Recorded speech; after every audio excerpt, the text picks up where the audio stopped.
So I'm Sammy. This is Sounds Like Sammy, my YouTube channel, and the beginning of what I guess is my podcast called Nose Job. It's titled after an album that I'm making called Nose Job, and I'll be teasing a little bit of that for you today.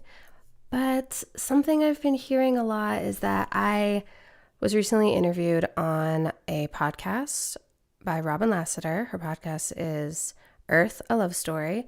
And the episode I was on was titled Death, Nature, and Telepathy. So please go listen to that. But I've been told this before that I should have a podcast. And I was like, everyone has a podcast, whatever. Didn't really take it seriously. Was asked if I would ever want to share my experiences on Robin's podcast. And I was like, yeah, sure. But I wasn't sure about it. I know I'm a writer and musician, and I have some storytelling ability from that. But I don't know. I figured it was kind of like, yeah, we'll see. I'll try it out. I don't mind sharing my experiences. But the feedback's been, even before I got the feedback, I've been feeling like a pressure, or I don't know, like maybe I should be sharing more in this format. And my YouTube is monetized, and I was asking, I feel like I got to do more of that. What should I do? I have this opportunity. What should I do with it? And people kept saying, just make videos or a podcast or something. And I'm like, I don't know. I kept thinking like, nah, that no one cares. No one wants that. No one wants to hear me talk. And then the feedback that I've been getting from Robin's podcast is that they do really want to hear me talk and they want to hear more. So that's been weird to me, but confirming. So here I am. Kind of like last time, I want to share something that I wrote a while ago. So I'm going to read that. I'm good at talking like this too, but when I get to write, it makes it clearer. Like, I'm able to kind of process through a little bit better. And I know a lot of people say that, and it's just, I don't know, it's true. Maybe it's not true for everyone, but it seems to be true for me. Sometimes I do need to talk. Usually I have to talk about something a lot first, and then I write about it. And then when I go to talk about it again, it's clear, but it's a process. So what am I sharing right now? This is something I wrote a while ago, kind of about my experiences and my relationship to myself and why I was feeling a certain way. So I'll just get to it. I wonder if I felt so compelled to make content like this because I'm sick of being interrupted, misinterpreted, mansplained to, ignored. Who can interrupt me here? Sure, you can pause this, shut this down, stop hearing my words, but it won't erase them. When you pick this up again, I'll still be here, talking in sequential order, each sentence able to seamlessly follow up the previous with added flow of clarity, in case you missed my point the first time. In here, I can take as much time as I need to get my point across, to let you know exactly what I'm thinking and feeling. And you can't interrupt. You can't disagree until I'm done. You could disagree sooner, but to judge my story before it's over wouldn't prove a failure on my part. That one would be yours. I love this. But why do I feel so interrupted? Why do I have this sense of needing to scream at the top of my lungs until I'm red in the face? No, blue in the face, because my scream uses up all the oxygen around me. That's how loud it is. Why do I feel like this? I've noticed a trend lately of asking myself questions I already have the answers to. Somewhere along the way, I was taught to not believe in myself or my experiences. Somewhere along the way, I learned to stop listening to myself. It is clear to me why I want to scream. It is very, very clear. I've had strong intuition for as long as I can remember, but I didn't give it the credit it deserved.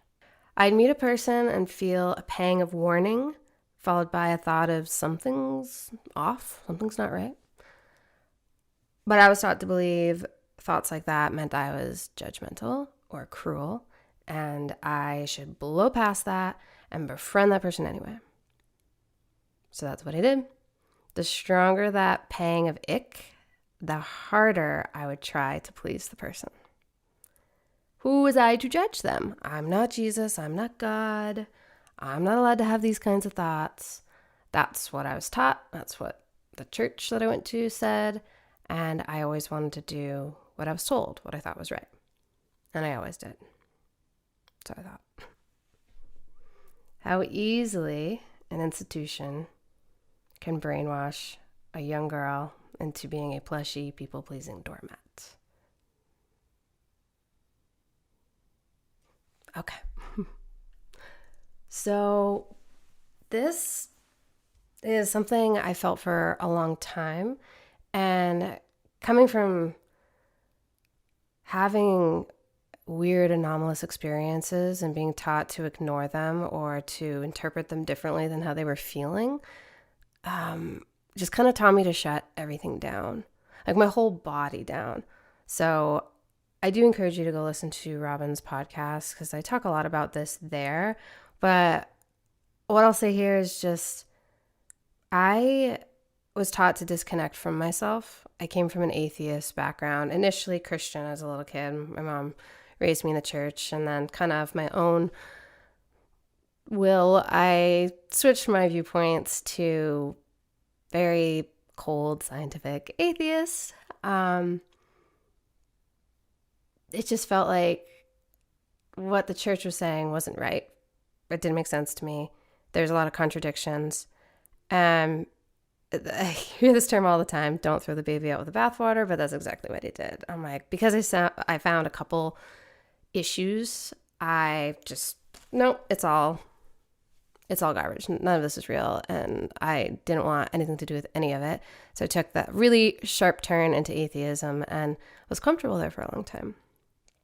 But I started having the same problem there that I had in the church, in the Christian church, which was it wasn't explaining everything. I was having experiences that fell outside of the explanations I was being given from both the church and science and atheism.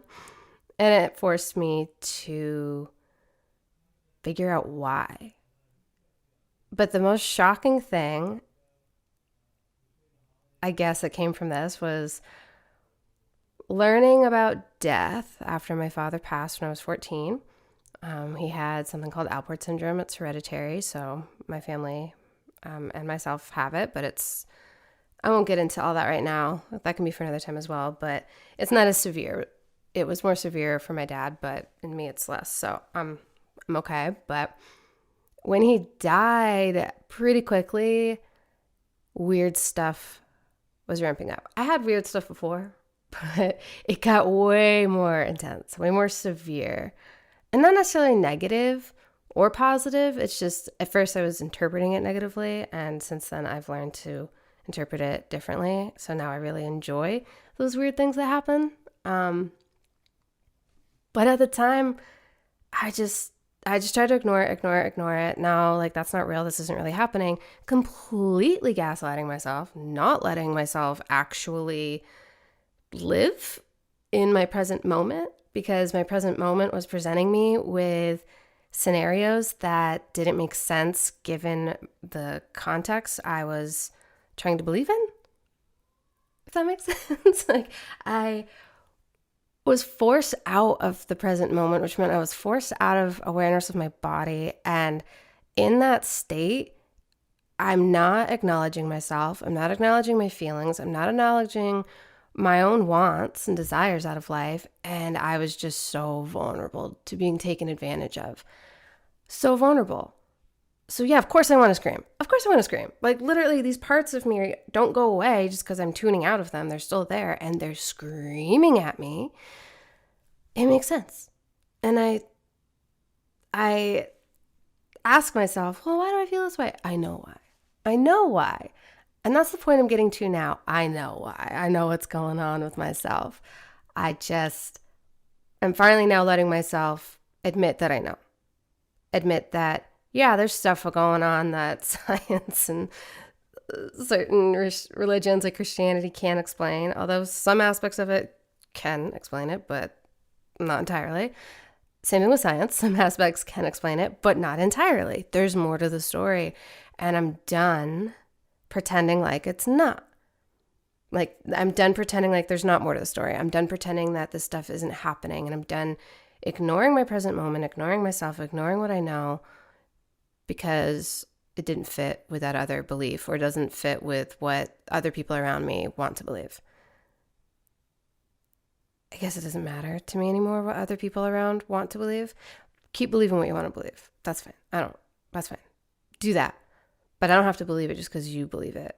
And what you want to be true, what you believe is true for you, what I believe is true for me, and we don't need to agree. We don't need consensus. The further down this path I go, the more I'm realizing that consensus is a little bit overrated. Again, validation's nice.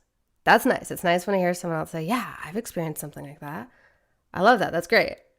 But I don't need it anymore. I don't need to rely on someone else validating my experience to know that it's actually happening to me. I'm the one it's happening to. I'm the only one that needs to acknowledge it, right?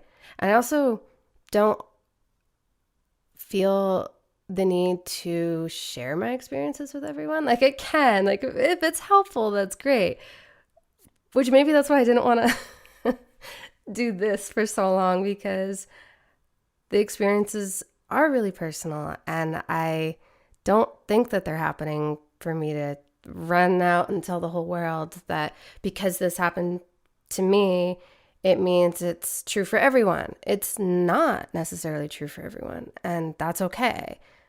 It might be true for some people, so it's okay to share it, but I don't need to share it in a, I guess, like, I don't need to be a prophet. Like, that's not, I don't know, that doesn't sit right with me personally. But I no longer need consensus. I don't even know if I believe in consensus anymore.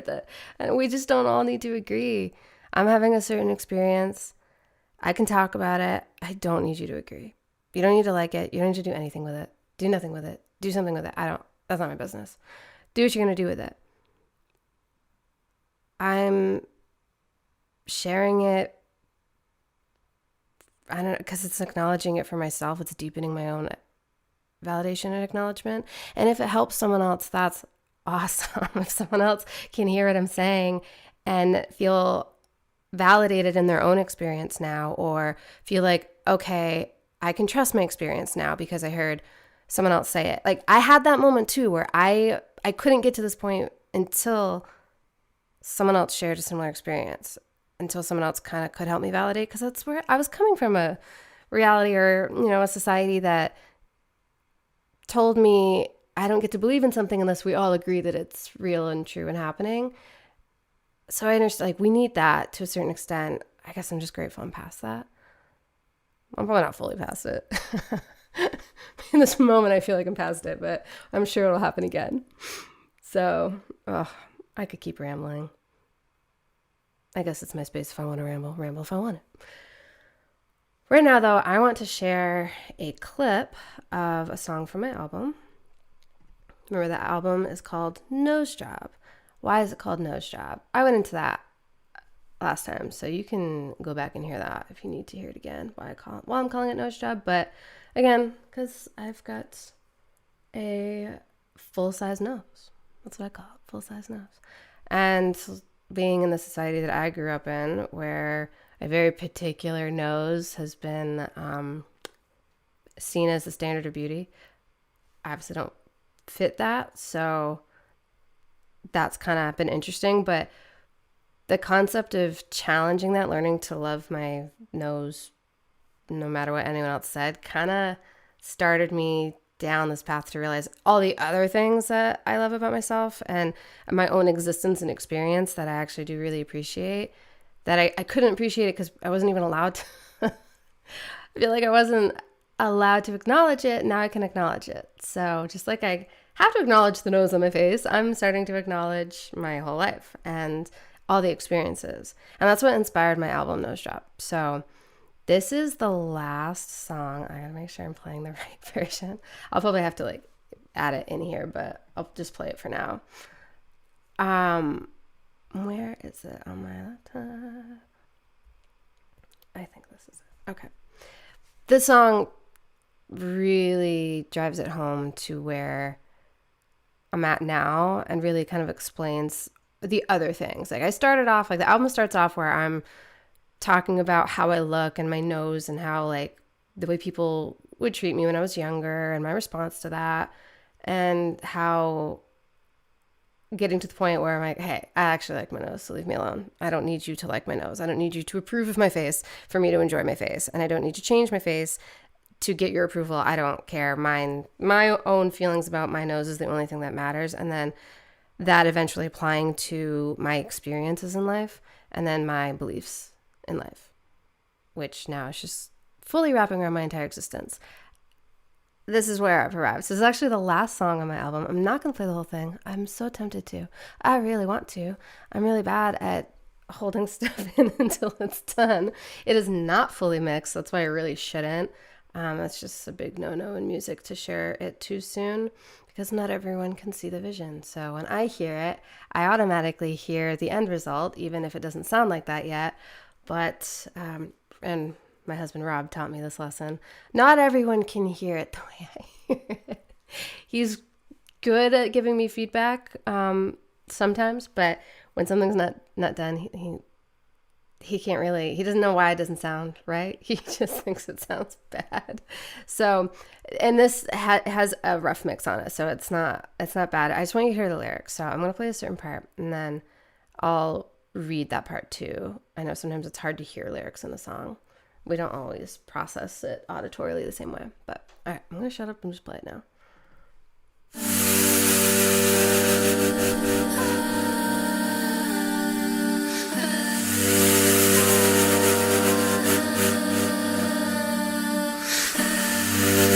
By the way, this part, the jaw harp, that's me. I recorded myself. That's my vocals too, but that sound in the background is this, and it was me playing it. It's so fun. I'll have to do another video where I go into what the jaw harp is. They told me where to go, they told me who to love. They said I'll never get it, so I should give it up. They told me who to be, they told me how to lose their stupid game that I don't wanna play. I wanna live away, and stay. Shutting down the world, I hear it stirring up, creeping in my ears. Whispers getting louder. I wonder who the sound is. My feet are getting grounded. Sensing how you're feeling, what you think when you're around me. Touching all the plants, they wanna make me dance. The wind will tell you stories if you just give her a chance. Touching all the plants, they wanna make me dance. The wind will tell you stories if you just give her a chance. Just give her a chance. I want to play that part so bad. I won't. I gotta save it. Maybe in another episode further down. And hopefully I'll have all the music mixed and polished soon. I'm not on strictly my timeline for that. I am working on this with a producer who's an engineer, and he's really good, and he's busy. So we just have to coordinate to tie up all the loose ends and get stuff polished and finished, but I'm working on it. Albums take a while. They take a while. Even if the lyrics come to me easily, getting it all done, staying coordinated, working with different people's schedules takes a long time. But we're getting there. It's almost done. I promise. I promise. Yeah, no, it's almost done. So now I just want to read the lyrics in case that was hard to hear. That happens sometimes. So this is called But It's the Game I Play. It's the last song on the album. The lyrics are, they told me where to go. They told me who to love. They said I'll never get it, so I should give it up. They told me who to be. They told me how to lose their stupid game that I don't want to play. I want to live away, and stay. Shutting down their world, I hear it stirring up. Creeping in my ears, whispers getting louder. I wonder who that sound is. My feet are getting grounded. Sensing how you feel and what you think when you're around me. Touching all the plants. They want to make me dance. The wind will tell you stories if you just give her a chance. And then it repeats from there. So what does that mean? I mean, to me, it poetically describes my experiences in life from beginning up until this point. of, okay, being told where to go. Oh, you should go to college. You should go do this. You should live there. You should, oh no, stay with family. No, leave family and go travel and don't go to school. All the little things that they tell you to do, and it's all conflicting. They told me who I should love, like, oh, avoid this person. No, you shouldn't do that. You should get married. You shouldn't get married. You should have kids. Don't have kids. Same thing. They said I'll never get it, so I should give it up. That one is just about a creative career. Wanting to be a photographer, a writer, an artist. And I mean, everyone, that's just such an old story. Oh, you're going to do that? That's not realistic. Give it up. Give it up. It's never going to work. Just don't do it and do what the rest of us do and work miserable jobs. Right? They told me in that telling you who to be, which I'm interpreting this as, in my society, you are your career. Like that really gets so heavily associated when someone asks, oh, who are you? How often do people just start with, oh, well, I'm a real estate agent. Oh, I'm a recruiter. Oh, I'm an artist. Like we have to describe ourselves based off of the way we contribute to capitalism. And I don't like that. Maybe other people have different viewpoints on that, but they told me how to lose their stupid game that I don't want to play. To me, this feels like, the way I'm interpreting this line, I guess it's another commentary on capitalism, but it kind of feels like the lottery, like told me how to lose their stupid game. It's like telling me like, oh, contribute, and then you'll win. But will I really? It feels like the lottery in the sense that, is it really designed for me to ever win any money, or is it just designed for me to think I will and keep putting money in so other people can win money? That's what this means to me. I want to live away and stay. I want to stay away. I want to just exit this narrative, exit that world belief and stay, which I kind of feel like is the point I'm at now of realizing I don't have to participate in that game in the way that I've been told. Like I can kind of do things my own way a lot more than I thought previously. Like I really can. Like there's more that I can do in my own experience. Shutting down their world, I hear it stirring up, creeping in my ears, whispers getting louder, louder, louder. I mean, I think that speaks for itself. That's just, as I'm doing that, as I'm exiting that consensus, I'm getting more of my own world. Like I'm having more of my own unique experiences that are, again, like really personal to me. And it's not something that if you were to go and have a similar experience where you kind of unplug a bit from that society or culture that you're in, you'll have something unique to you, I think. That's a theory. I don't really know. I know that this is my experience. This is what's been happening for me. Whispers getting louder, louder. I wonder who that sound is. My feet are getting grounded. This part is actually really interesting to me because I think one of the fears initially in believing my own experiences and actually looking at them was, oh, am I going to be like crazy? Am I losing myself? Am I going to be just lost in the clouds and, just whoosh, insane? And yet it has not. I felt more grounded, more stable, more like myself, more successful, just all around better. And I hear that from other people too, like, oh, you're so grounded. Even people that don't know, oh well, I have telepathic experiences and dead people talk to me. Even if I don't like tell them that, they don't know that. I think people think, oh, people that are like mediums and have those experiences and who believes in telepathy, like, they're nuts, and they have an idea of what that person is, what they look like, how they act, how they talk, and it's not true. I mean, there's no one way that a person that has those experiences presents or is. And I think that's part of how I personally just feel like that sense of feeling more grounded. I'm talking about telepathy, and I'm feeling more grounded. I'm finally admitting to myself that I get messages from people who have passed, and I feel more grounded. That's been pretty wild to me, but exciting. Like, I feel better. I just feel better. So I'm going to trust that. And you can think I'm nuts. I don't, fine.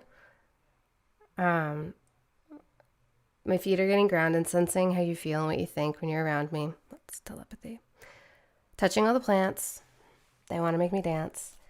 This is, if you follow me on TikTok, you've heard me probably talking about this, that I figured out a while ago. Oh, and it's in Robin's podcast. I talk about it. I have synesthesia, which is a sensory trait where my senses kind of blend. So hearing music will involuntary make me see colors and patterns and textures. I have to close my eyes to see it, except once, or no, twice I've done this in a deprivation tank, like a float spa, with my eyes open. And I wasn't actually listening to music, but I was like imagining music. And then automatically I did see displayed out in front of me colors and patterns that looks like my synesthesia. So that was pretty cool. But some people do have it where it's projected, and I don't really have that unless I'm in a sensory deprivation environment. But the idea to me, like what I'm experiencing, I'm realizing that it's consistent. It's not my brain just making up random things. It's every time I hear a certain sound, it looks the same. Every time I hear a certain song, it looks the same. There's patterns and there's consistency. And the way I've been interpreting it is that there's more information, like there's more going on in that song, and my brain's picking up on it. And can I interpret that? And what happens when I do? And that was a while ago. I was drawing songs, and I still do that from time to time, and it's fun. But I kind of took it from there. I'm like, what else can my brain interpret? Touching all the plants, I'm talking about synesthesia. Long story short, it worked. I saw information from my plants that helped me keep them alive and make them healthier. And I was able to kind of look it up and back that up and with Google. But again, I talk about this in Robin's episode on her podcast, so go listen to that if you want more info. But finishing up the song, yeah. Touching all the plants, they want to make me dance. That's a reference to my synesthesia and what I learned about plants. And lastly, the wind will tell you stories if you just give her a chance. This is about learning that nature is conscious and alive. In my experiences, that they're alive and can communicate. And I also just want to say, this isn't a new thing. Like, I'm not saying anything new. So many people, cultures, societies, indigenous cultures have known this and practiced this and have been working with nature this way forever. It's just new to me. And maybe it's new to you, but it's something that when I really started looking into these experiences and being willing to let myself acknowledge them, pretty helpful to find out that there are many, many, many people who are actively working with all this, because it did give me some framework to go off of, and it did help validate initially when I got going. So that's all I got. Hopefully my camera's still on. Thank you for listening, and I will, let's see, still going? Okay. I will keep sharing music as it's ready, and hopefully I'll have a release date for the album soon. But that just kind of takes time, just waiting, working on tightening everything up, finishing all the last little pieces of it. Albums can take a long time, but we're getting there. I'll have it out soon. But let me know if you have questions. Is there something you want me to talk about? Something you've been wondering? I don't know if I can answer it, but I'll try. But you let me know. And thank you so much for listening.